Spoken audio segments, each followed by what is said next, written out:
അപ്പൊ എന്താ ആ വിശ്വാസത്തിന്റെ പേരാ ശിർക്ക്. ആ വിശ്വാസത്തിന്റെ പേരാണ് ശിർക്ക്. അങ്ങനെ വിശ്വസിച്ചാൽ അത് ശിർക്കായി, അവൻ മുശ്രിക്കായി. പിന്നെ ഇതേ വേറെ മൗലവി പറയും, നിസ്കരിക്കുന്ന സമയത്ത് 33 വട്ടം സുബ്ഹാനല്ലാഹ് ചൊല്ലണല്ലോ, അതിനേക്കാൾ ഒരൽപ്പം ജാസ്തിയായി പോയാൽ അവൻ കാഫറാണ്. അവൻ കാഫറായി. 30, 34, 50, 40 ആയാൽ അവൻ കാഫറായി. ഒരാൾ ഒരു നിസ്കാരത്തിലേക്ക് സുബ്ഹാനല്ലാഹ് അൽഹംദുലില്ലാഹ് അല്ലാഹു അക്ബർ ഇത് 33 വട്ടമാണ്. എല്ലാവർക്കും അറിയാം. ലോകത്തൊരു മുസ്ലിമിന് അഭിപ്രായമില്ല. ഒരാൾ നമ്മളോട് ചോദിക്കണിക്കാക സുബ്ഹാനല്ലാഹ് എന്നതിന്റെ അർത്ഥം എന്താ? ഓ അല്ലാഹു എന്ന് പരിശുദ്ധനാണ് ആണോ? അതെ. സുബ്ഹാനല്ലാഹ് എന്ന് പറയുന്നത് നല്ലതാണോ? നല്ലതാണ്. എന്നാല് ഞാൻ എല്ലാ പ്രവർത്തനക്കാർക്കും 99 വട്ടം എന്നയാൾ തീരുമാനിച്ചാലോ അവസ്ഥ കഥ കഴിഞ്ഞു. അയാളെ കഥ കഴിഞ്ഞു. ഞാൻ കഥ കഴിക്കുന്നല്ല, അയാളെ കഥ കഴിഞ്ഞു. അയാളെ കഥ കഴിഞ്ഞു. ഇസ്ലാമെന്ന് പുറത്തുപോയി. ദിക്ർ അല്പം ജാസ്തിയായാൽ അവന്റെ കഥ കഴിഞ്ഞു, ഇസ്ലാമെന്ന് പുറത്തുപോയി. ഞങ്ങളുടെ പണി ഇസ്ലാമെന്ന് പുറത്താക്കലും, കുറെ ആൾക്ക് സ്വർഗത്തിന്റെ ടിക്കറ്റ് കൊടുക്കലും, പിന്നെ കുറെ ആളെ നരകത്തിലാക്കാക്കലും, കുറെ ആളെ കാഫറാക്കലും. ഈ പണിന്റെ ഏജൻസികളാണ് ഇവർ. സ്വർഗവും നരകമൊക്കെ ഇവരെ കയ്യിലാണ്. അവൻ നരകത്തിലേക്ക്, ഇയാൾ നരകത്തിലേക്ക്, അദ്ദേഹം സ്വർഗത്തിലേക്ക്. ഇവന്റെ കഥ കഴിഞ്ഞു, അവൻ കാഫർ, ഇവൻ മുസ്ലിം. ഇസ്ലാമിനെ പിന്നെ ഓണർഷിപ്പിലെടുത്ത ആളുകളാണ് ഇവർ. ഇനിയോ നിങ്ങൾ നോക്ക്, മൗലവി പറയുന്ന ദർഗയിൽ നിന്ന് കിട്ടുന്ന സംഭാവന, ദർഗയിൽ കിട്ടുന്ന പൈസയുണ്ടല്ലോ, സയ്യിദ് മദനി തങ്ങൾക്ക് ഇപ്പോൾ നേർച്ചയാക്കി, അല്ലെങ്കിൽ അവിടെ സദഖ ചെയ്ത് കിട്ടുന്ന പൈസ, ആ പൈസ കല്ലൂടിനേക്കാളും വ്യഭിചാരം നടത്തിക്കൊണ്ട് വ്യഭിചാരശാല ഉണ്ടാക്കി കിട്ടുന്ന പൈസനേക്കാൾ അപ്പുറമാണ്. ഞാനൊരു കാര്യം തീർത്തു പറയാം. ഒരാൾ വേശ്യാലയം നടത്തി 10 ഉറുപ്പ്യ ഉണ്ടാക്കി പള്ളിക്ക് കൊടുത്തു നിയോഗിക്കാം. ഒരാൾ കള്ളിച്ചാപ്പ് നടത്തി 10 ഉറുപ്പ്യ പള്ളി കൊടുത്തു നിയോഗിക്കാം. അതിനേക്കാൾ ഭയാനകരമാണ് ഒരു ദർഗയിലിട്ട 10 ഉറുപ്പ്യ പള്ളിക്ക് കൊടുക്കുന്നത്. വേശ്യാലയത്തിൽ കിട്ടുന്ന പൈസയെക്കാളും മദ്യഷാപ്പിൽ നിന്ന് കിട്ടുന്ന പൈസയെക്കാളും ഏറ്റവും വൃത്തികെട്ട പൈസ ദർഗയിൽ കിട്ടുന്ന 10 ഉറുപ്പ്യ. അപ്പൊ ഏറ്റവും കൂടുതൽ കൊടുക്കാൻ വെറുക്കേണ്ട പണം ദർഗയുടെ പണം. ആ ദർഗയുടെ പണം ഇസ്ലാമിന്റെ കാര്യത്തിൽ ഉപയോഗപ്പെടുത്തിയാലോ നിങ്ങൾ വ്യഭിചരിച്ചുണ്ടാക്കുന്ന പണത്തെക്കാൾ വലിയ തിന്മയാണ് നിങ്ങൾ അതുകൊണ്ട് ചെയ്യുന്നത്. അത് പള്ളി വരുമാനത്തിൽ ഉപയോഗിച്ചാലോ? ലോകത്ത് നിങ്ങൾ ആരെങ്കിലും ഇഷ്ടപ്പെടുമോ വേശ്യാപണം കൊണ്ട് പള്ളി ഉണ്ടാക്കാൻ? നിങ്ങൾ ഇഷ്ടപ്പെടുമോ? വേശ്യാപണം കൊണ്ട് പള്ളി നടത്താൻ നിങ്ങൾ ഇഷ്ടപ്പെടുമോ? എങ്കിൽ പിന്നെ വേശ്യാവൃത്തിയെക്കാളും ഏറ്റവും വലിയ തിന്മയായ ചെറുക്കിന്റെ പണം കൊണ്ട്, ഏറ്റവും വലിയ തിന്മയായ ചെറുക്കിന്റെ പണം കൊണ്ട് എങ്ങനെ പള്ളി നടത്തും? എങ്ങനെ മദ്രസ നടത്തും? എങ്ങനെ മുസ്ലിയാക്കന്മാർക്ക് ഭക്ഷണം കൊടുക്കും? എങ്ങനെ അതുകൊണ്ട് അവർക്ക് ശമ്പളം കൊടുക്കും? നിങ്ങൾ ആലോചിക്കുക. നിങ്ങൾ പഠിക്കാൻ തയ്യാറല്ല. ദർഗയിൽ കിട്ടുന്ന സംഭാവനകൾ, അവിടെ ഉണ്ടാകുന്ന പൈസകൾ, അത് വ്യഭിചാരശാലകൾ, വ്യഭിചാരത്തിന്റെ കേന്ദ്രങ്ങൾ ഉണ്ടാക്കി കിട്ടുന്ന പൈസനേക്കാൾ മോശപ്പെട്ടതാണ്. ഇനി ഇയാള് പറയുന്നു, ഒരാള് വീട്ടില് നായി പോറ്റുന്നു. അങ്ങനെ ഒരു ദിവസം വീട്ടിലേക്ക് ഒരു കള്ളം വരുന്നു. കള്ളം വന്നപ്പോ, കള്ളം വരുന്ന സമയത്ത് നായ കുരച്ചപ്പോ കള്ളനെ പിടികൂടി. അപ്പൊ ഇയാള് പിറ്റേന്ന് പറഞ്ഞു, ഈ നായ ഉള്ളത് കൊണ്ടാണ് കള്ളം കിട്ടിയത് എന്നൊരാള് പറഞ്ഞാൽ അവനും കാഫറാണ്. എങ്ങനെയൊക്കെ ശിർക്ക് വരും അത് പരിശോധിക്കണമല്ലോ. ഇപ്പൊ നിങ്ങൾ ആലോചിച്ച് നോക്കൂ, ഒരാള് അല്ലാഹു നിങ്ങളുമില്ലെങ്കിൽ എന്റെ കാര്യം പോക്കാനെന്ന് പറഞ്ഞാൽ അതുവരെ ശിർക്കാണ്. അല്ല കഴിഞ്ഞാൽ പിന്നെ എനിക്ക് ഇങ്ങളെ മാത്രമേ ഉള്ളൂ, നിങ്ങൾ വിചാരിച്ചാലേ എന്റെ കാര്യം നടക്കൂ എന്ന് പറഞ്ഞാൽ പോലും ശിർക്കാണ്. നിങ്ങൾ ശരിക്കും മനസ്സിലാക്കില്ല. ഒരാളെ വീട്ടിൽ ഒരു തത്തയെ വളർത്തുന്നു എന്ന് വിചാരിക്കാം. ഒരു തത്തയെ വളർത്തുന്ന ഒരാള് അയാളുടെ വീട്ടിൽ കള്ളൻ മോഷണത്തിന് വേണ്ടി കയറുന്ന സമയത്ത് തത്ത ശബ്ദിച്ച് കള്ളനെ പിടിച്ചു. അവരാള് പറയാ, തത്തയെ നീ ഉള്ളത് കൊണ്ടാണ് ആ കള്ളനെ പിടിക്കാൻ കഴിഞ്ഞതെന്ന് പറഞ്ഞാൽ അതുവരെ ശിർക്കാണെന്നാണ് ഹദീസിൽ നബി കരീം സ്വല്ലല്ലാഹു അലൈഹി വസല്ലം പഠിപ്പിച്ചു. ഒരാള് നായയെ വളർത്തി, ആ നായ വീട്ടിൽ കള്ളൻ കിടക്കുന്ന സമയത്ത് നായ ശബ്ദിച്ചു. നായയോട് പറയുന്നത് നീ ഉള്ളത് കൊണ്ടാണ് കള്ളനെ പിടിച്ചതെന്ന് പറയാ, എങ്കിൽ അതുവരെ ശിർക്കായിട്ടാണ് നബി കരീം സ്വല്ലല്ലാഹു അലൈഹി വസല്ലം പഠിപ്പിച്ചത്. അതിന് ശിർക്കാകാത്ത സംഗതി എന്തെങ്കിലും ഉണ്ടോ? ഇവർക്ക് ബാക്കി എന്തെങ്കിലും ബാക്കിയുണ്ടോ? മക്കളെ ഒക്കെ എല്ലാം ശിർക്കാക്കി കൊടുക്കും. തൊട്ടാലും തിന്നാലും കുടിച്ചാലും അനങ്ങിയാലും കാഫിർ മുസ്ലിക്കും. നിങ്ങളെ കൂട്ടത്തിൽ ജീവിക്കാൻ വല്ലാത്ത പ്രയാസം തന്നെ. കുടുങ്ങൂലേ മനുഷ്യന്മാര്? തൊട്ടാലും പിടിച്ചാലും കാഫിർ. ഇനിയോ ദർഗയിൽ കിട്ടുന്ന വെള്ളത്തെ സംബന്ധിച്ച് ഇയാൾ പറയുന്നത് കേട്ടോളൂ. മുജാഹിദ് ബാലുശ്ശേരി ഒരു ഗ്ലാസ് കോള കുടിക്കാൻ നരകത്ത് പോവില്ല, റോഡൊന്ന് വീതി കൂടിയാ നരകത്ത് പോവില്ല, എക്സസൈസ് ഉണ്ടായ നരകത്ത് പോവില്ല. ഇനി വെള്ളം ചീത്തയായി ഒരു മോശമായ വെള്ളം കുടിച്ചാൽ നരകത്ത് പോവില്ല. പക്ഷേ നിങ്ങൾ ആലോചിച്ചു നോക്ക്, ദർഗകളിൽ മക്കൾ ചോദിക്കൊടുക്കുന്ന ചെറുക്കിന്റെ വെള്ളം അത് കുടിച്ചാൽ നരകത്ത് പോകും. നജസായ വെള്ളത്തിനെ കുടിച്ചാൽ നരകത്തിൽ പോയില്ല. മലിനമായ വെള്ളം കുടിച്ചാൽ നരകത്തിൽ പോയില്ല. ദർഗയുള്ള വെള്ളം കുടിച്ചാൽ നിങ്ങൾ നരകത്തിലേക്ക് പോകും. കണ്ടോ? നരകത്തിന്റെ വലിയ ഏജൻസി ഇയാള് മാലിക്കിനെ ചേഞ്ച് ആക്കിയിട്ട് ഇയാളെ അവിടെ നിർത്തിയത് നരകത്തിനെ കാക്കാൻ. മാലിക്കിന്റെ പണി ഏറ്റെടുക്കുന്ന മലിനമായ വെള്ളം കുടിച്ചാല് നജസായ വെള്ളം കുടിച്ചാലും നരകത്തിൽ പോകില്ല. ദർഗയുടെ വെള്ളം കുടിച്ചാൽ നരകത്തിൽ പോകും. സുബ്ഹാനല്ലാഹ്. വൗസുല്ലാഹ് പറഞ്ഞു പിന്നെ എന്റെ മൂരീതന്മാരാരും നരകത്തിയിലില്ലെന്ന് നരകത്തേക്കാക്കും മലക്ക് പറഞ്ഞോവരെന്ന് പറയുമ്പോൾ അത് പാടില്ല. മാലിക് അലൈഹിസ്സലാം പറഞ്ഞു നിങ്ങൾ പിന്നെ മുരീതന്മാരാരും നരകത്തിലില്ല, അത് പറ്റൂലാണ് അയാൾ പറഞ്ഞു. അതേസമയത്ത് ഇയാൾ പറയുന്നത് ദർഗയിലെ വെള്ളം കുടിച്ചോ നരകത്തിലാണ്. ഇയാൾ കണ്ടിനാവില്ല. എന്ത് തോന്നിവാസമാണ് ഇവർ പറയുന്നത്? ജഹാലത്തുകളും വിഡ്ഢിത്തരങ്ങളും ഇങ്ങനെ പറയുന്നു എന്നല്ലാതെ ഒരു വിവരവും ഈ മൗലവിമാർക്കില്ല. ഇനി നിങ്ങൾക്കറിയോ, കേരളത്തിലെ സലഫികൾ 2 വിഭാഗമാ. ഒന്ന് മൗലവി ഗ്രൂപ്പ്, KNM എന്ന് പറയുന്ന ഒരു ഗ്രൂപ്പ്, മറ്റൊരു ഗ്രൂപ്പ് ഹുസൈൻ മടവൂരിന്റെ വേറൊരു ഗ്രൂപ്പ്. ഇങ്ങനെ 2 ഗ്രൂപ്പ് ഉണ്ട് കേരളത്തിലെ സലഫികൾ. 2 ഗ്രൂപ്പാ. ഒന്ന് KNMന്റെ മൗലവി ഗ്രൂപ്പ്, മറ്റൊന്ന് മടവൂർ ഗ്രൂപ്പ്. 2 ഗ്രൂപ്പാ. അപ്പൊ മടവൂർ ഗ്രൂപ്പിൽപ്പെട്ട സലഫി മൗലവി പ്രസംഗിക്കുന്നു. ഒരു ലത്തീഫ്, അബ്ദുൽ ലത്തീഫ് മൗലവി എന്ന് പറയുന്ന ഒരു മൗലവി എന്താ പ്രസംഗിക്കുന്നത്? മറ്റേ ഗ്രൂപ്പിന്റെ അഥവാ KNM, ഈ സക്കരിയയുള്ള മുജാഹിദ് ബാലുശ്ശേരിയൊക്കെയുള്ള KNM ഗ്രൂപ്പിലാണ്.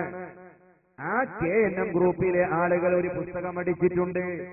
ആ പുസ്തകത്തില് പന്നിയിറച്ചി കൂടുതൽ കഴിക്കരുത്, ഒരല്പം മാത്രമേ കഴിക്കണം, കള്ള് കൂടുതൽ കുടിക്കരുത്, കുറച്ച് മാത്രമേ കുടിക്കണമെന്ന് എഴുതി വെച്ചത് മറ്റേ മൗലവി പുസ്തകം നോക്കി വായിക്കുന്നത് കേട്ടോളൂ.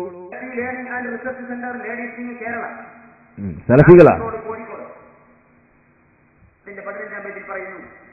മിക്കപ്പോഴും ആഹാരത്തിലും ജീവിത രീതിയിലും വരുത്തുന്ന മാറ്റം കൊണ്ട് രക്തത്തിലെ കൊളസ്ട്രോൾ നിലയിൽ വ്യത്യാസം വരും. ആഹാരവും മദ്യവും കുറച്ചും വ്യായാമം കൂട്ടിയും ശരിയായ ശരീരഭാരം കൈവരുത്തേണ്ടത് പരമപ്രധാനമാണ്. എന്താണ് ഇതിൽ പറഞ്ഞത്? കൊളസ്ട്രോൾ കുറക്കാൻ, ആരോഗ്യം മെച്ചപ്പെടുത്താൻ നമ്മൾ ആഹാരം കുറക്കണം എന്ന് മാത്രമല്ല, മദ്യവും കുറക്കണം. മദ്യം കുറക്കണോ? കുടിക്കണ്ടെന്നല്ല. മദ്യം കുറക്കണമെന്നാണോ? മദ്യം നിർത്താമെന്നാണോ? ഇനി ഇതിന്റെ തന്നെ 20ാമത്തെ പേജിൽ ഒരു കാര്യം കൂടി പറയുന്നു. 20ാമത്തെ പേജിൽ പറയുന്നു, കൊളസ്ട്രോൾ രോഗികൾക്ക് സ്വീകരിക്കാവുന്നതും ഒഴിവാക്കേണ്ടതുമായിരിക്കുന്ന ആഹാര രീതിയെക്കുറിച്ച്. ഒഴിവാക്കേണ്ട ആഹാരം: കൊഴുപ്പ് കൂടുതലുള്ള പന്നിയിറച്ചി, കാളയിറച്ചി, ആട്ടിറച്ചി. സ്വീകരിക്കാവുന്ന ആഹാരം: കൊഴുപ്പില്ലാത്ത കാളയിറച്ചി, പന്നിയിറച്ചി, ആട്ടിറച്ചി. കൊഴുപ്പില്ലാത്ത പന്നിയിറച്ചി, കാളയിറച്ചിയാണ് തിന്നേണ്ടത്. കൊഴുപ്പ് കുറവാണെങ്കിൽ പന്നിയിറച്ചിയും കഴിക്കാമെന്നാണ് എഴുതിയത്. അപ്പോ മദ്യം കുറക്കണം, കള്ളു കുടിക്കുന്നത് കൂടുതൽ കുടിക്കാൻ പാടില്ല, ഒരല്പം മാത്രമേ കുടിക്കണം. കൂടുതൽ കുടിക്കരുത്, കുറക്കണം. പന്നിയിറച്ചി തിന്നുമൊക്കെ പിന്നെ ഏത് പന്നിയിറച്ചിയാ തിന്നേണ്ടത്? കൊഴുപ്പില്ലാത്ത പന്നിയിറച്ചി തിന്നു. ഇതാരാ ഇത് വെച്ചത്?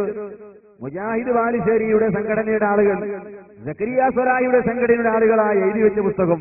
ആ പുസ്തകത്തിലാ പറയുന്നത്. പന്നിയിറച്ചി തിന്നാനും കള്ളു കുടിക്കാനും പറഞ്ഞ ആളുകളാണോ ഇവിടെ തൗഹീദും ശിർക്കും പ്രചരിപ്പിക്കുന്നത്, പഠിപ്പിക്കുന്നത്? ഞാൻ ചുരുക്കുന്നു.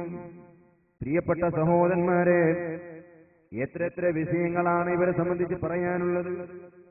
വേറൊരു മൗലവി പറയുന്നു, നമസ്കാരത്തിന്റെ ശേഷം കൂട്ടുപ്രാർത്ഥന നടത്തുന്നതും സുബഹിക്ക് ഖുനൂത്ത് ഓതുന്നതും അത് വ്യഭിചരിക്കുന്ന സിനാനേക്കാളും വലിയ കുറ്റമാണ്. സുബഹിക്ക് വെച്ചുകൊണ്ട് അള്ളാഹുവിനോട് അല്ലാഹുവേ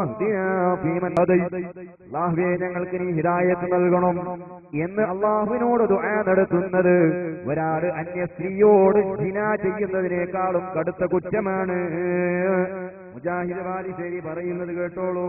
ഒരാൾ വ്യഭിചരിക്കുന്നതിനേക്കാൾ, ഒരാൾ മദ്യപിക്കുന്നതിനേക്കാൾ, ഒരാൾ പലിശ കൊടുക്കുന്നതിനേക്കാൾ, ഒരാള് ഈ നിലക്ക് അധർമ്മം പ്രവർത്തിക്കുന്നതിനേക്കാൾ, അളവിലും തൂക്കത്തിലും കൃത്രിമം പ്രവർത്തിക്കുന്നതിനേക്കാൾ വിഷാദിന് ഏറ്റവും ഇഷ്ടം നമസ്കാരത്തിന് ശേഷമുള്ള കൂട്ടുപ്രാർത്ഥനയാകുന്ന ദിവ്യത്തെ, സുബഹിക്ക് ശേഷമുള്ള കുനൂത്താകുന്ന ദിവ്യത്തെ ഒരാൾ വ്യഭിചരിക്കുന്നതിനേക്കാൾ വലിയ സുബ്ഹാനല്ലാഹ് പറയാതിരിക്കാൻ പറ്റും. ഈ നിലക്കുള്ള അബദ്ധങ്ങൾ പറഞ്ഞാൽ നിസ്കാരത്തിന്റെ ശേഷം ദുആ നടത്തുന്നത് നബി സല്ലല്ലാഹു അലൈഹി വസല്ലം തങ്ങൾ നടത്തിയിട്ടില്ലേ? നിസ്കാരത്തിന്റെ ശേഷം ഞാൻ നേരത്തെ പറഞ്ഞില്ലേ, പച്ചക്കളവിടെ പ്രചരിപ്പിച്ചത്. ഈ മംഗലാപുരത്ത് തന്നെ നടന്ന ആളുകൾ കണ്ട വിഷയത്തിൽ കളവ് പറയുന്ന ഇവര് ഹദീസുകൾ എത്ര കളവ് പറയും? മംഗലാപുരത്ത് മസ്ജിദു തഖ്വയിൽ വെച്ചുകൊണ്ട് കഴിഞ്ഞ വെള്ളിയാഴ്ച നിസ്കാരത്തിന്റെ ശേഷം കൂട്ടുപ്രാർത്ഥന നടന്നിട്ടില്ല എന്നാണ് ഇവർ പ്രചരിപ്പിക്കുന്നത്. ഇന്നലെ മാസിക്കട്ടയിൽ വന്നൊരു മൗലവി പ്രസംഗിച്ചതും ഏതാനും ദിവസങ്ങൾക്ക് മുമ്പ് അളേക്കളത്ത് മൗലവി പ്രസംഗിച്ചതും പച്ചക്കളവല്ലേ. നിസ്കാരത്തിന്റെ ശേഷം അവിടെ കൂട്ടുപ്രാർത്ഥന നടന്നിട്ടില്ലേ? നിസ്കാരത്തിന്റെ ശേഷം ഞാൻ നേരത്തെ പറഞ്ഞു ചെറിയൊരു ആദ്യമായി നടത്തി. അത് കഴിഞ്ഞ് 2 റക്അത്ത് റവാത്തിബ് നിസ്കരിച്ച് പിന്നെ ആയത്തുൽ കുർസിയും സുബ്ഹാനല്ലാഹും അതുപോലെ ഹസ്ബി റബ്ബി ജല്ലല്ലാഹ് എന്ന് തുടങ്ങിയുള്ള ദിക്റുകളൊക്കെ ചൊല്ലി വലിയ നീണ്ട കൂട്ടുപ്രാർത്ഥന നടത്തിയിട്ടാണ് ശൈഖ് റിഫാ സമാഹി അവിടുന്ന് പിരിഞ്ഞത്. പക്ഷെ ഇവരോ സലാം ഇവരൊക്കെ ഒന്നാമത്തെ സലാം പള്ളിയിലോ രണ്ടാമത്തെ സലാം റോട്ടിലല്ലേ ഇവർ നടത്താറുള്ളത്. ഇവർക്കറിയോ? അല്ല കൂട്ടുകാരെ, നിങ്ങൾ പള്ളിക്ക് പോയിനോ? പോയെങ്കിൽ നിങ്ങൾക്ക് അവിടെ ജുമാ പറ്റുമോ? അറബിയിലെ ഖുത്ബ, അറബിയിലുള്ള ഖുത്ബ നിങ്ങൾക്ക് പറ്റുമോ? അത് ബിദ്അത്തല്ലേ നിങ്ങൾക്ക്? പിന്നെ എങ്ങനെ പോകാം? ഒന്നിരിക്കലോ പോയിന്ന് പറയണമല്ലോ, പോയിട്ടില്ല എന്ന് പറയണം. പോയിനാണെങ്കിൽ നിങ്ങളെ കൂട്ടത്തിൽപ്പെട്ട ആളുകൾക്കും അറബിയിലെ ഖുത്ബ കേൾക്കാൻ പറ്റുമോ? പോയിട്ടില്ലാണെങ്കിൽ നിങ്ങൾ കളവല്ലേ പറയുന്നത്? ആരെയാണ് നിങ്ങളിവിടെ കൊരങ്ങാക്കുന്നത്? നിങ്ങൾ വിചാരിച്ചത് പള്ളിയിലൊക്കെ അവിടെ നിസ്കരിച്ച ആളൊക്കെ മരിച്ചവരാണെന്നാ? എന്ത് കള്ളമാണ്! നബി സല്ലല്ലാഹു അലൈഹി വസല്ലമ തങ്ങൾ നിസ്കാരത്തിന്റെ ശേഷം കൂട്ടുദുആ നടത്തിയിട്ടുണ്ട്. അവിടുന്ന് ദുആ എന്ന ഹദീസിലുണ്ട്. സുബഹിന്റെ ഖുനൂത്ത് നബി സല്ലല്ലാഹു അലൈഹി വസല്ലമ തങ്ങൾ അവിടുത്തെ വഫാത്ത് വരെ നബി സല്ലല്ലാഹു അലൈഹി വസല്ലമ തങ്ങൾ ദുആ നടത്തിയിട്ടുണ്ട്, ഖുനൂത്ത് ഓതിയിട്ടുണ്ട്. തെളിയിക്കാൻ ഞങ്ങൾ തയ്യാറാണ്, പക്ഷെ നിങ്ങൾ മുന്നിൽ വരണമെന്ന് മാത്രം. ആ നിലയ്ക്ക് നബി സല്ലല്ലാഹു അലൈഹി വസല്ലമ തങ്ങൾ ചെയ്ത കൂട്ടുപ്രാർത്ഥനയും സുബഹിലെ ഖുനൂത്തിനെയും വ്യഭിചാരത്തിനേക്കാളും അപ്പുറമാണ്, കള്ളൂടിനേക്കാളും അപ്പുറമാണെന്ന് പറഞ്ഞാൽ, ഓ മൗലവിമാരെ, നിങ്ങളെ പിന്നിൽ കൂടാനോ അതിനെ അംഗീകരിക്കാനോ ഇവിടെയുള്ള ആളുകൾ വിഡ്ഢികളല്ല എന്ന് നിങ്ങൾ മനസ്സിലാക്കണം. പിന്നെ ഈ മൗലവി പറയുന്നു, മുജാഹിദുകൾ ഇവിടെ ചെയ്ത പണികളൊക്കെ പറഞ്ഞിട്ട് അയാൾ പറയുന്നു, ഞങ്ങൾ പെണ്ണുങ്ങൾക്ക് അടിപ്പാവാടം കൂടി ധരിപ്പിച്ചിട്ടുണ്ട്. പെണ്ണുങ്ങൾക്ക് അടിപ്പാവാട എന്ന് പറഞ്ഞാൽ മനസ്സിലായില്ലേ? അതിന് പിന്നെ പറയാനില്ലല്ലോ. മുജാഹിദ് ബാലിശ്ശേരി പറഞ്ഞിട്ട് കേരളത്തിലെ മുസ്ലിം സ്ത്രീകൾ അടിപ്പാവാട ധരിക്കാത്ത ഒരു കാലം ഉണ്ടായിരുന്നു. അറിയാമോ നിങ്ങൾക്ക്? അവർക്ക് അടിപ്പാവാട ധരിപ്പിച്ച പ്രസ്ഥാനമാണ് മുജാഹിദ് പ്രസ്ഥാനം. അറിയോ നിങ്ങൾക്ക്? മുജാഹിദുകൾ കൈവെക്കാത്ത ജാഗയില്ലോ അടിപ്പാവാടും ധരിച്ചിട്ടുണ്ട്. എവിടെയൊക്കെ കൈവച്ചിട്ടുണ്ട് മുജാഹിദ് മൗലവിമാർ? അയാളല്ലേ ഇപ്പൊ പറഞ്ഞു, മുജാഹിദ് പ്രസ്ഥാനം കൈവെക്കാത്ത ജാഗയില്ല. കേരളത്തിലെ പെണ്ണുങ്ങൾ അടിപ്പാവാട ധരിക്കാത്തൊരു കാലം ഉണ്ടായിരുന്നു. അവർക്ക് അടിപ്പാവാട ധരിപ്പിച്ച പ്രസ്ഥാനമാണ് സലഫി പ്രസ്ഥാനമാണ്. നല്ല പണിയാണ്. അതേ പണി നിങ്ങൾ ചെയ്തിരുന്നെങ്കിൽ നല്ലായിരുന്നു. ഈ പണി വേണ്ടില്ലായിരുന്നു. സ്റ്റേജിൽ പ്രസംഗിക്കണം അല്ലേ? അടിപ്പാവാട ധരിപ്പിക്കുന്ന ഏർപ്പാട്. പിന്നെ ഈ മൗലവി പറയുന്ന മദ്രസയിൽ പഠിക്കുന്ന കുട്ടികളെ കൊല്ലണം, കഴുത്തുനിരിക്ക് കൊല്ലണമെന്ന്. സുന്നികളെ മദ്രസയിൽ പഠിപ്പിക്കുന്ന മദ്രസാ കുട്ടികളെ കഴുത്തിനിരിക്ക് കൊല്ലണമെന്ന് ഈ മൗലവി പ്രസംഗിക്കുന്നു കേട്ടോളൂ. ഞാൻ പറഞ്ഞു, അയാൾ പഠിപ്പിക്കുന്ന മദ്രസയിലെ കുട്ടികളെ കഴുത്തിലരിച്ച് കൊന്നുകളയുക അയാൾ പഠിപ്പിക്കുന്നതിനേക്കാൾ നല്ലതല്ല. കാരണം അയാൾ പഠിപ്പിച്ച് കുട്ടികൾ വളർന്നാൽ ഭൂലോകത്തിലെ തേർഡ് റേറ്റ് ഉണ്ടകളായി അദ്ദേഹത്തിന് അനുയായികൾ മാറും.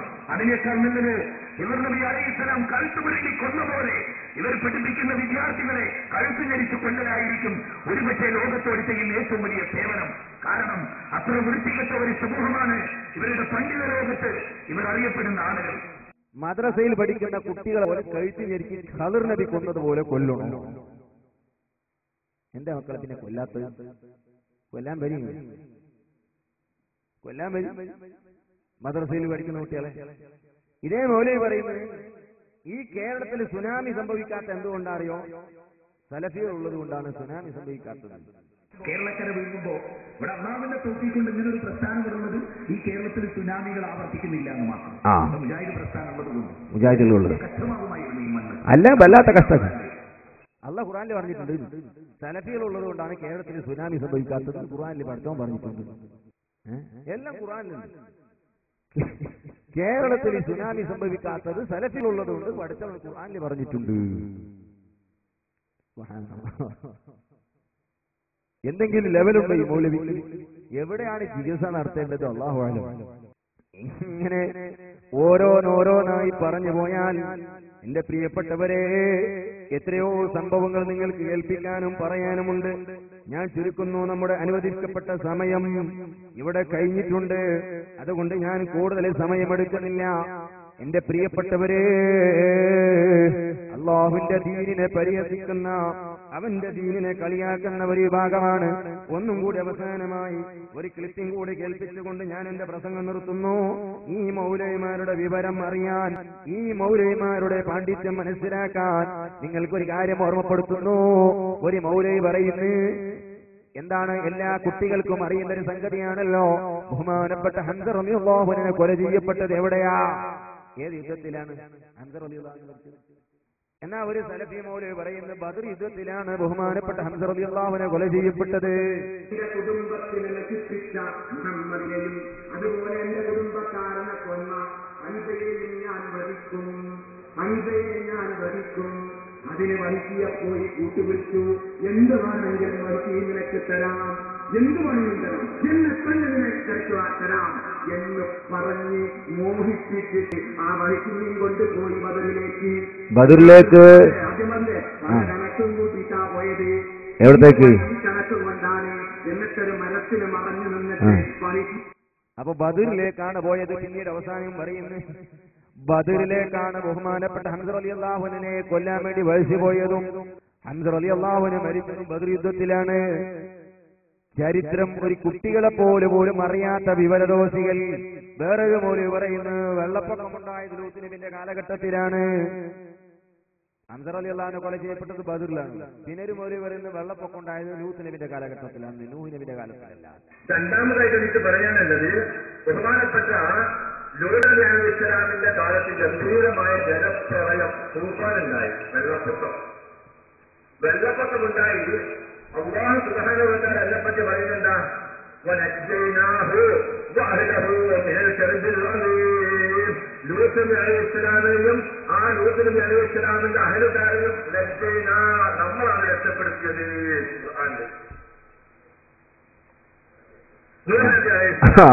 അപ്പൊ വേറൊരാൾ ബാക്കിൽ നിന്ന് വിളിച്ച് കൈ വയ്ക്കാം. ലൂത്ത് നബി അല്ലട്ടോ, ലൂത്ത് നബി അലൈഹിസ്സലാം അല്ല. അല്ല, ലൂത്ത് നബി അലൈഹിസ്സലാമിന്റെ കാലത്ത് തൂഫാനുണ്ടായത്. അങ്ങനെ തന്നെ ലൂത്ത് നബി അലൈഹിസ്സലാമിന്റെ കാലത്ത് തൂഫാനുണ്ടായത്. പരസ്പരം ഖുർആനിൽ പറയുന്നത് ലൂത്ത് നബി അലൈഹിസ്സലാമിനെ നമ്മളാണ് രക്ഷിച്ചത്, അദ്ദേഹത്തിന്റെ അയൽക്കാരെ നമ്മളാണ് രക്ഷിച്ചത് എന്ന് പരസ്പരം പറയാം. ഒരായത്തിലല്ല, വേറൊരുമായത്ത്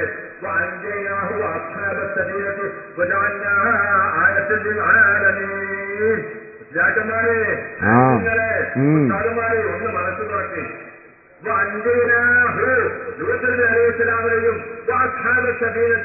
ആ കപ്പലുണ്ടായിരുന്ന മുഴുവൻ ആളുകളെയും നമ്മളാണ് രക്ഷിച്ചത്.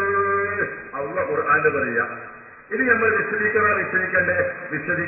വിശ്വസിച്ചാൽ മുഅ്മിനാണ്, വിശ്വസിച്ചില്ലെങ്കിലോ കാഫിറ. ഇതിന്റെ വിപരീതം വിശ്വസിച്ചാലോ ചരിത്ര കാഫിറാണ്, അല്ലേ? എന്നാ കേട്ടോ,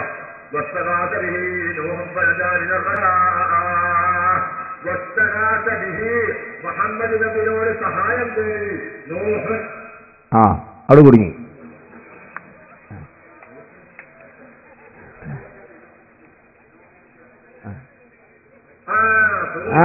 പറഞ്ഞ മതി തന്നെ എന്റെ അടുത്ത് കാരണപ്പോഴും പരിപാടിക്കൊന്നും പോരില്ല, വലിയ വേഷനായി 10 വേഷങ്ങളായി. അപ്പൊ കാരണം വേഷത അദ്ദേഹം പറഞ്ഞ പോലെ തന്നെ ലൂസറജി അല്ല, നോഹയുടെ കാലത്താണ് ജലപ്രളയം തുഫാൻ ഉണ്ടാക്കി കപ്പൽ ഉണ്ടാക്കാൻ പറഞ്ഞതൊക്കെ. മൗലവിമാരുടെ കഥ കണ്ടില്ല. ഇയാൾ പ്രസംഗിക്കാൻ പണിയെന്താ? മൗലിദിനെ എതിർക്കല. ദിവസം കുഫറാണ് ഇയാൾ പ്രസംഗിക്കുന്ന പണി. പക്ഷേ ഒരു വിവരവുമില്ല. പിന്നെ ഇനി വേറൊരു മൗലവി, അദ്ദേഹം നമ്മൾ കെട്ടുന്ന തലയെക്കെട്ടിനെ പരിഹസിക്കുകയാണ്. തലയെക്കെട്ട് സുന്നത്താണല്ലോ, നബി സല്ലല്ലാഹു അലൈഹി വസല്ലം തങ്ങൾ ധരിച്ച കാര്യമാണല്ലോ. അല്ലാഹുവിന്റെ റസൂല് തന്റെ ജീവിതത്തിൽ തൊപ്പി വെച്ചുകൊണ്ട് തലയെക്കെട്ട് കെട്ടിയിട്ടുണ്ട്. പക്ഷേ കെ വി അബ്ദുൽ ലത്തീഫ് മൗലവിയോ അദ്ദേഹം പറയുന്ന ഈ മുസ്ലിയാക്കന്മാരെ തലയെക്കെട്ടിനെ കളിയാക്കി അതിന്റെ ഉള്ളിൽ ഒന്നുമില്ല. പിന്നെ അത് ഏതുപോലെ നമ്മൾ ഒരു വസ്തു പാറിപ്പോകാതിരിക്കാൻ വേണ്ടി വെയിറ്റ് വെക്കുമല്ലോ, ടേബിളിന്റെ മീറ്റർ വെയിറ്റ്, കനമുള്ള വസ്തു കടലാസ് പാറാതിരിക്കാൻ വേണ്ടി. അപ്പൊ അതുപോലെ പിന്നെ വെക്കുന്നൊരു സാധനമാണ്. അപ്പൊ അതേ സമയത്ത് മുജാഹിദിന്റെ മൗലവിമാരും കുറെ തലയെക്കെട്ട് കെട്ടിയതും കൂടി നിങ്ങൾ കണ്ടോളൂ. ഈ മൗലവി തലയെക്കെട്ടിന്റെ ഉള്ളിൽ ഒന്നില്ല എന്ന് പറയുന്നത് കണ്ടോളൂ. ആ തലയെക്കെട്ടുണ്ടല്ലോ, അത് കഴിയും, അതിന്റെ ഉള്ളിൽ ഒന്നുമില്ല. അതുകൊണ്ട് പാറി പോകാണ്ടൊക്കെ കെട്ടിയാന്ന് നമുക്കറിയാം. ചിലവർ സാധാരണ നമ്മൾ മേശപ്പുറത്ത് സാധനം വെച്ചാൽ വെയിറ്റ് വെക്കുന്നുണ്ട്. വെയിറ്റ് സാധനം പാറിപ്പോടക്കേ, സാധനം പാറാതിരിക്കാൻ വേണ്ടിട്ട് അതാ കാണണം. അതാ തലയെക്കെട്ടി മൂല്യം ഒന്നുമില്ല. അതുകൊണ്ട് ഒന്നുമില്ല എന്നാ പറയുന്നത്. സാധനം വെച്ചാൽ വെയിപ്പോടക്കേ, അതാ തലയെക്കെട്ടുണ്ടല്ലോ, അത് കഴിയും. ഇത് മുജാഹിദിന്റെ മൗലവിമാരാണ്. ഒന്നുമില്ല. അതുകൊണ്ട് പാറി പോകാണ്ടൊക്കെ കെട്ടി സാധാരണ നമ്മൾ മേശപ്പുറത്ത് സാധനം വെച്ചാൽ വെയിറ്റ് വെക്കുന്നുണ്ട്. സാധനം പാറിപ്പോടക്കേ, ആ തലയെക്കെട്ടുണ്ടല്ലോ, അത് കഴിയും. അതിന്റെ ഉള്ളിൽ ഒന്നുമില്ല. അതുകൊണ്ട് പാറി പോകാണ്ടൊക്കെ കെട്ടിയാൽ നമുക്കറിയാം. ഒന്നുമില്ല. സാധാരണ നമ്മൾ മേശപ്പുറത്ത് സാധനം വെച്ചാൽ വെയിറ്റ് വെക്കുന്നുണ്ട്. സാധനം പാറിപ്പോടക്കേ, ആ തലയെക്കെട്ടുണ്ടല്ലോ, അത് കഴിയും. അതിന്റെ ഉള്ളിൽ ഒന്നുമില്ല. പാറി പോകാണ്ടൊക്കെ കെട്ടിയാൽ നമുക്കറിയാം. ചിലവർ സാധാരണ നമ്മൾ മേശപ്പുറത്ത് സാധനം വെച്ചാൽ വെയിറ്റ് വെക്കുന്നുണ്ട്. സാധനം പാറിപ്പോടക്കേ, ആ തലയെക്കെട്ടുണ്ടല്ലോ, അത് കഴിയും. അങ്ങനെ കുറെ മൗലവിമാരുണ്ട് തലയെക്കെട്ട് കിട്ടിയത്. വേറെ മൗലവി അയാൾ പറയുന്നു പിന്നെ നബി സല്ലല്ലാഹു അലൈഹി വസല്ലം തങ്ങൾ ഒരിക്കൽ പോലും തൊപ്പി ധരിച്ചിട്ടില്ല. അതേസമയത്ത് നിങ്ങൾക്ക് സ്ക്രീനിൽ വെച്ചുകൊണ്ട് കുറെ തൊപ്പി വെച്ച മൗലവിമാരെയും കാണാം, ഇയാൾ തൊപ്പി ധരിച്ചിട്ടില്ല എന്നും പറയും. അതാ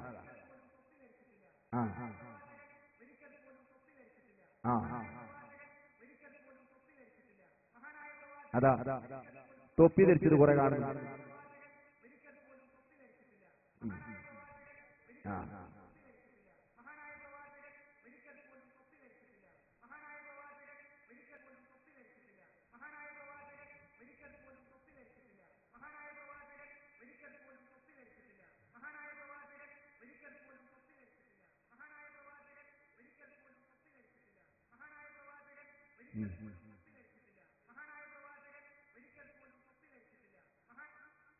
കുറെ മൗലവിമാരെ നിങ്ങൾ കണ്ടല്ലോ തൊപ്പി ധരിച്ചത്. മറ്റേ മൗലവി പറയുന്നത് മഹാനായ നബി സല്ലല്ലാഹു അലൈഹി വസല്ലം തങ്ങൾ ഒരിക്കലും പോലും തൊപ്പി ധരിച്ചിട്ടില്ല. പിന്നെ എന്തിനാ ഈ മൗലവിമാരെ തൊപ്പി ധരിക്കുന്നത്? അപ്പോ ഞാൻ നിർത്തുന്നു. എന്റെ പ്രിയപ്പെട്ട മുഅ്മിനുകളെ, ഈ പ്രസ്ഥാനത്തിൽ നിങ്ങൾ കുടുങ്ങിപ്പോകരുത്, ഈ പ്രസ്ഥാനത്തിൽ പെട്ടുപോകരുത്. പ്രാർത്ഥനയുടെ പേരിൽ അല്ലാഹു അല്ലാത്തവരോട് ചോദിക്കുന്നതിന്റെ പേരിൽ ഇവർ ലോകത്തെ മുസ്ലിമീങ്ങളെ കാഫറാക്കുന്നല്ലോ. ഒരു ഉദാഹരണം കൂടി ഞാൻ നിങ്ങളെ മുന്നിൽ വെക്കുന്നു. ഇത് കണ്ടോ, എന്റെ കയ്യിൽ ഒരു മദ്രസാ പുസ്തകങ്ങളുണ്ട്. ഈ മദ്രസാ പുസ്തകം 1991 പ്രിന്റ് ചെയ്തൊരു മദ്രസാ പുസ്തകമാണ്. അതിലോ നബി സല്ലല്ലാഹു അലൈഹി വസല്ലമ തങ്ങളെ വിളിക്കണമെന്ന് പറയുന്നു. നിസ്കാരത്തിൽ അത്തഹിയാത്തിൽ വെച്ചുകൊണ്ട് അസ്സലാമു അലൈക അയ്യുഹൻ നബിയ്യു വറഹ്മത്തുള്ളാഹി വബറകാതുഹു. വഫാത്തായി പോയി നബിയെ വിളിക്കാൻ അതേ 1991 അച്ചടിച്ച മദ്രസാ പുസ്തകം സലഫിന്റെ മദ്രസാ പുസ്തകമാണ്. അതിൽ പറയുന്നു വഫാത്തായി പോയ നബിയെ വിളിക്കണം. ഓ നബിയേ അസ്സലാമു അലൈക അയ്യുഹൻ നബിയ്യു. ഓ നബിയേ, അല്ലാഹുവിന്റെ റഹ്മത്ത് അവന്റെ രക്ഷ നിങ്ങളെ മേലിൽ ഉണ്ടാകട്ടെ, അവന്റെ റഹ്മത്തും ഉണ്ടാകട്ടെ. വഫാത്തായി പോയ നബിയെ വിളിക്കാൻ പഠിപ്പിക്കുന്നു. ഇത് 1991 പ്രിന്റ് ചെയ്തതാണ്. എന്നാൽ 1990 പ്രിന്റ് ചെയ്ത മദ്രസാ പുസ്തകത്തിലും അത് കാണാം. അതുപോലെ 1995 പ്രിന്റ് ചെയ്ത ഈ മദ്രസാ പുസ്തകത്തിലും വഫാത്തായി പോയ നബിയെ വിളിക്കാൻ ഇതിൽ പഠിപ്പിക്കുന്നു. തീർന്നില്ല, ഇത് 2005 അവർ പ്രിന്റ് ചെയ്ത മദ്രസാ പുസ്തകമാണ്. അതിലും വഫാത്തായി പോയ നബിയെ വിളിക്കുവാനും സലാം പറയാനും അതാ ഈ 2005 അവർ പഠിപ്പിക്കുന്നു. അത്തഹിയാത്തുൽ മുബാറകാതുസ് സ്വലവാതു അത്വയ്യിബാതു ലില്ലാഹ് അസ്സലാമു അലൈക അയ്യുഹൻ നബിയ്യു. ഓ നബിയേ, അങ്ങയുടെ മേലിൽ അല്ലാഹുവിന്റെ രക്ഷയുണ്ടാകട്ടെ. നബിയെ വിളിക്കാനും വിളിച്ചുകൊണ്ട് സലാം പറയാനും 2005 പ്രിന്റ് ചെയ്ത മദ്രസാ പുസ്തകത്തിൽ അവർ പറയുന്നു. എന്നാലോ 2005 വരെ അവർ പഠിച്ചു. നിങ്ങൾ ആലോചിച്ച് നോക്കണം, 2005 ഇത് പഠിപ്പിക്കുമ്പോ 2 കള്ളങ്ങളാണ് അവർ ചെയ്തത്, 2 തട്ടിപ്പുകളാണ് അവർ ഇതിൽ ചെയ്തത്. എന്ത് തട്ടിപ്പാണ് പ്രിയപ്പെട്ടവരെ? ഒന്ന് അർത്ഥം മാറ്റി, രണ്ടാമത്തത് ഒന്നിന്റെ അർത്ഥം